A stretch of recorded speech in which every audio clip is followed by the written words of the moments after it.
So we were at this like community service thing.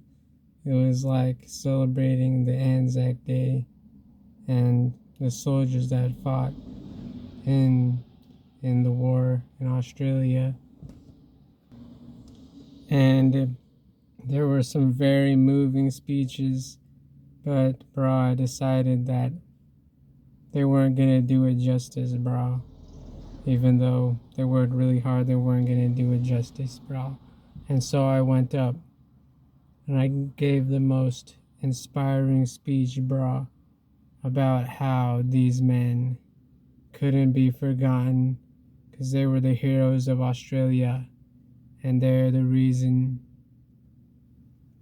we have our freedom. And after the speech, there was like a bunch of these women around me and they were like, wow, I really liked your speech.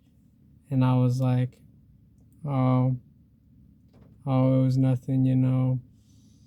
I just saw that the occasion was right to show my appreciation for these warriors, brah, warriors of our country. And they told me about like how they were gonna head over to one of their friends' house for the after party celebrating Anzac Day, and I was like, sure. And so I went over, brah, and that party was crazy, brah. And I saw this girl, she seemed like she was all by herself, so I went up to her and I was like, hey, how you doing? And she was like, all good. And I was like, why you seem kind of sad? And she was like, oh,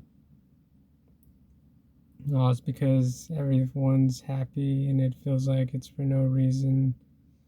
And I was like, bro, it's not for no reason. It's because of Anzac Day. It's because of the warriors that fought for us so we can be happy in this amazing country. And she was like, feels like we're all just gonna die anyway. And I was like, girl, don't think like that. And she was like, yeah, you're right. I need to be more positive. And I was like, all right, what's the craziest thing that's ever happened on Anzac Day? And she was like, oh, this. And she told me like this crazy story about last year when she was at the memorial service for the Anzac warriors. There was like this grave robber. You know, people were like putting like money, putting flowers and all kinds of stuff. And bro, when the meeting was over, there was like this grave robber who was trying to score all that stuff that they were putting on the grave. And bro, the cops showed up, bro, and they busted them. And I was like, oh wow, that does sound crazy, bro. It's hard to compete with that. That's a crazy ass story. And I was like, wow, you seem like you got some really interesting stories. I think we could catch up on this over maybe some smoothies or some coffees or something. And she was like, oh, that sounds awesome. Where would you like to go? And I was like, oh yeah. So you're like, are you a morning person?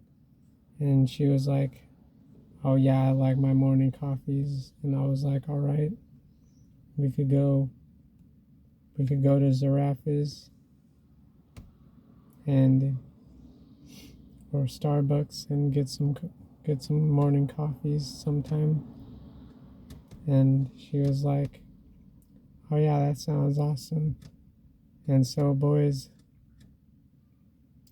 remember boys, you may think that going to some memorial service, oh, that's just for old people, you know, old people who was there during World War II. or Gallipoli or something like that. But bro, there are a lot of good women who really celebrating these public holidays and celebrating the success of, the Anzac Warriors. And so, bro, if you're able to like give like this moving speech that inspires gratitude in the Anzac Warriors, then these women are going to be attracted to you, boys, and you're going to have this abundant dating life that you always wanted, because that's what I did. And that's how I made my dating life so abundant. And y'all can too. And that's all I got for this video. Goodbye.